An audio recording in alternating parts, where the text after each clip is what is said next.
Good morning all of you. आज मैं आपको law of equi marginal utility के बारे में बताऊंगी। लॉ ऑफ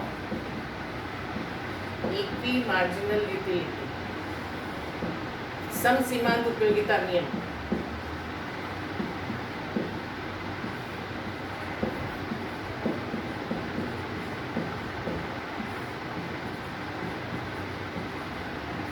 उपभोक्ता की समस्या, आवश्यकताएं अनंत, साधन सीमित।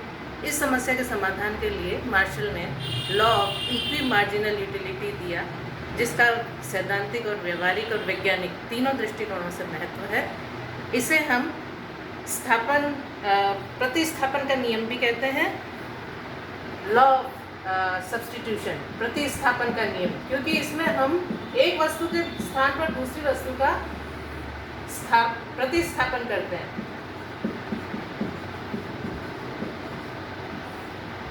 मार्शल ने कहा है, मार्शल की परिभाषा हम देखेंगे। यदि एक व्यक्ति के पास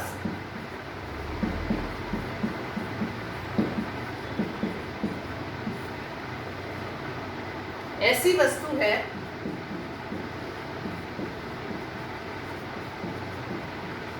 जिसे वह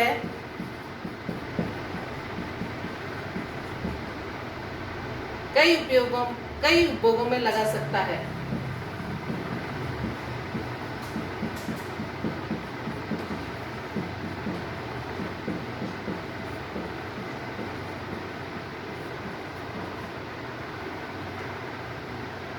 तो वह इसे इन उपभोगों में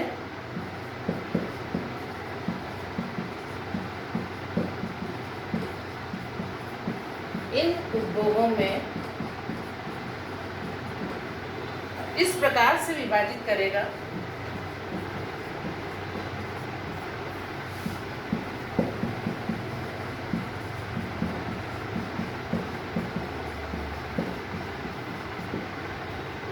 कि सभी तरफ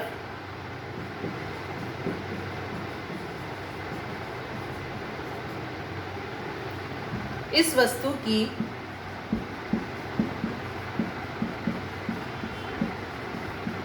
सीमांत उपयोगिता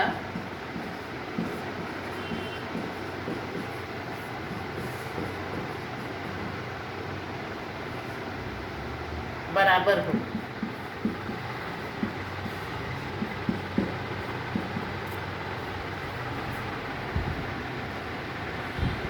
यदि एक की, इसका मतलब ये है कि उपभोक्ता के पास आय सीमित होती है और आवश्यकताएं अनंत हैं, तो ऐसी स्थिति में वो एक दो वस्तुओं पर अगर उसको व्यय करना है तो पहली वस्तु को वो उस सीमा तक व्यय करेगा जब तक कि उससे संतुष्ट नहीं हो जाता।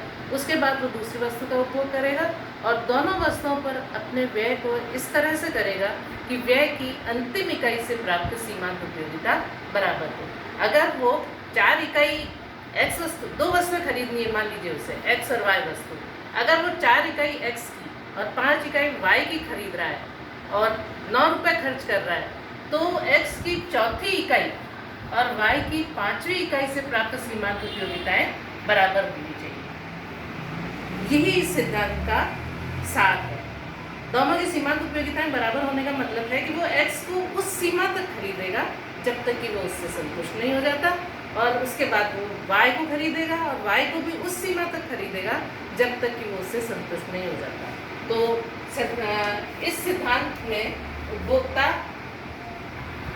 Marginal utility of x is equal to marginal utility of y is equal to marginal utility of z is equal to marginal utility of n, यानी x वस्तु की सीमांत उपयोगिता y वस्तु की सीमांत उपयोगिता के बराबर होनी चाहिए और y वस्तु की सीमांत उपयोगिता z वस्तु की सीमांत उपयोगिता के बराबर होनी चाहिए, यानी तीनों वस्तुओं की सीमांत उपयोगिताएं बराबर होनी चाहिए।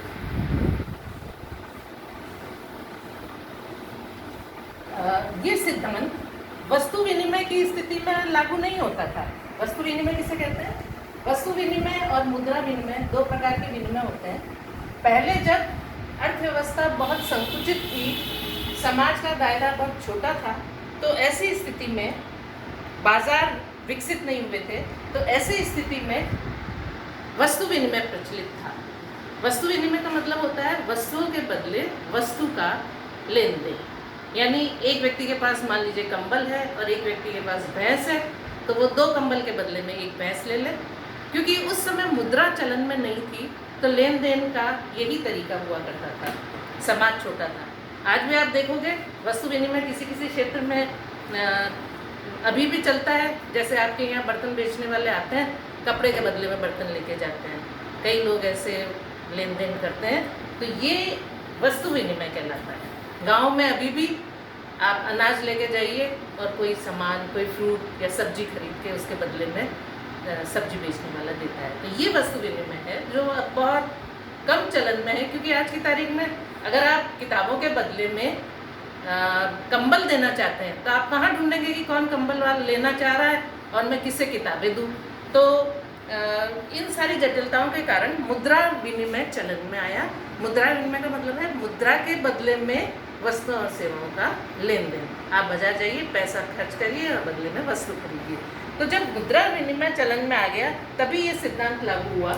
मान लीजिए 2 वस्तुओं की कीमतें अलग अलग हैं, तो ऐसी स्थिति में इस सिद्धांत का इंटरप्रिटेशन ये होगा।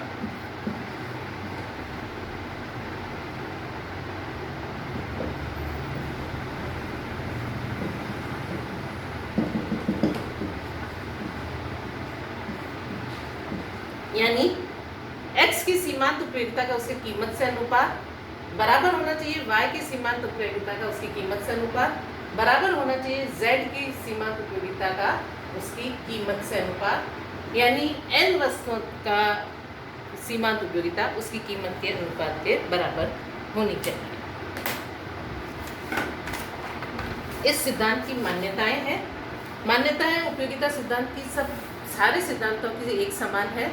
इसमें मुख्य विषय यही मान्यताएं हैं कि उपयोगिता को मुद्रा में नापा जा सकता है। उपभोक्ता की आय दी हुई है, आय में परिवर्तन नहीं होना चाहिए।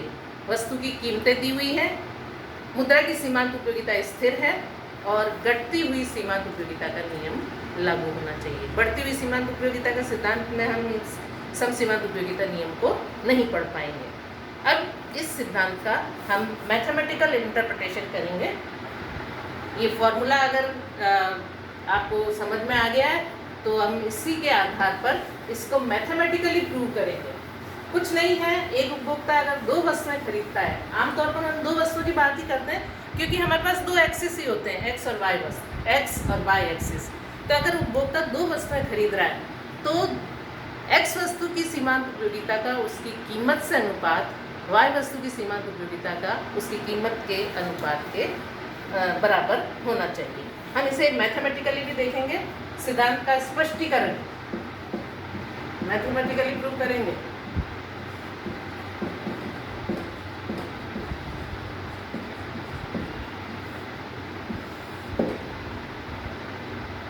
उपभोक्ता x और y 2 वस्तुएं खरीदेगा। 2 वस्तुएं हैं हमारे पास x और y, जिनकी कीमत है px 1 रुपया और py भी है 1 रुपया, और उपभोक्ता की आय है 10। px price of x commodity, px क्या है? प्राइस ऑफ x कमोडिटी, और py है price of y commodity.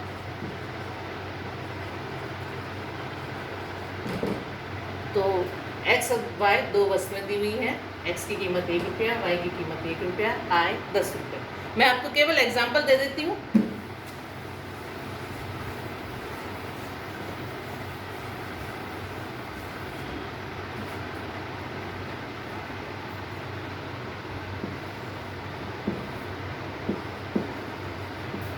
Units, marginal utility of x, marginal utility of y। Units हैं हमारे 1 से 8 तक। x की सीमांत उपयोगिता है 50, 45, 40, 65, 35, 30, 25, 20 और 15। और y की है 38, 36, 36, 32, 25, 18, 15, 10। उपभोक्ता अधिकतम संतुष्टि प्राप्त करने के लिए या टोटल यूटिलिटी को अधिकतम करने के लिए क्या करेगा? पहला, उसके पास कुल कितने रुपए हैं? 10। x की कीमत है 1 रुपया, y की कीमत है 1 रुपया। तो पहला रुपया वो इस पे खर्च करेगा, दूसरा इस पे करेगा, तीसरा इस पे करेगा क्योंकि सीमांत उपयोगिताएं ज़्यादा है, चौथा इस पे करेगा, पांचवा इस पे करेगा, छठा इस पे करेगा, सातवां इस पे करेगा, आठवां, नौवां और 10। तो देखो वो 1, 2, 3, 4, 5, 6 रुपये तो x वस्तु पर खर्च करेगा और 4 रुपया वो y वस्तु पर खर्च करेगा, तब उसको कुल उपयोगिता अधिकतम मिलेगी। ठीक है ना? वो कितनी x खरीदेगा? x खरीदेगा वो 6 इकाई और y खरीदेगा 4 इकाई। तो आप देखो व्यय की अंतिम इकाई, छठे रुपये से इसको 25 इकाई मार्जिनल यूटिलिटी मिल रही है और चौथे रुपये से इसको 25 इकाई मार्जिनल यूटिलिटी मिल रही है, यानी रुपए की अंतिम इकाई से प्राप्त सीमांत उपयोगिताएं बराबर है। छठे रुपये से और चौथे रुपये से जो सीमांत उपयोगिता मिल रही हैं वो बराबर है। और ऐसा करता है तभी उसकी कुल उपयोगिता अधिकतम होगी, नहीं तो नहीं होगी। यानी वो कितना 6 रुपया एक्स पर खर्च करेगा और 4 रुपया 6 इकाई खरीदेगा और एक्स की कीमत क्योंकि 6 रुपये है तो 6 रुपये उसने एक्स पर खर्च किए और 6 रुपये उसने एक्स पर खर्च किए और 4 रुपये उसने वाई पर खर्च किए, तब उसको कुल उपयोगिता अधिकतम मिलेगी। बाकी का हम अधिकतम कैसे मिलेगी, बाकी का हम चाहे तो आप यहाँ क्लियर करके देख लीजिए।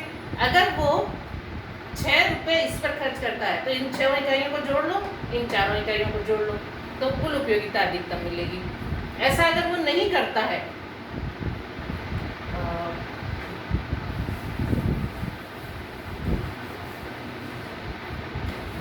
6 रुपये एक्स पर खर्च करने पर